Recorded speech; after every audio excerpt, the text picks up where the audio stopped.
Should new screenwriters write with budget in mind? Yes, but it's more complicated than that. So let's say you're writing about Vikings.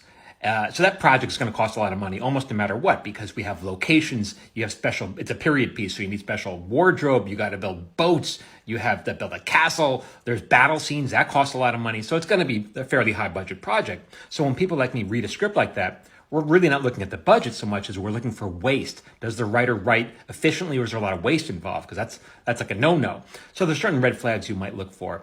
Let's say you describe a castle scene with a view of the ocean, and there's tapestries, and you really go into great detail describing this castle, and you only shoot one scene there. Like, that's very wasteful. You want to get a lot of bang for your buck. Why aren't you doing more scenes there?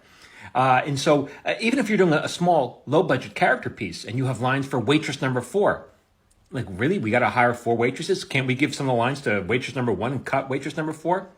Or, in a piece like that, maybe you have like 6 regular characters, but you have a lot of talking tertiary characters. Like that's a red flag too, because not only do you have to pay all these actors, but now you're robbing screen time from your stars.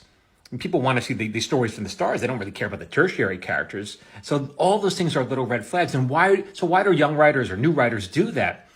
They often, in my opinion, they spend a lot of time describing the castle because they think, well, that's easier than actually telling a compelling story. I'll do someone else's job. I'll describe the castle as if people like me care about what the castle looks like when we're reading it. We want to know, are we engrossed in the story? And so that's a trap that new writers often fall into, is doing everyone else's job but their own. And that comes down to story structure. So that's why new writers really have to understand story and story structure.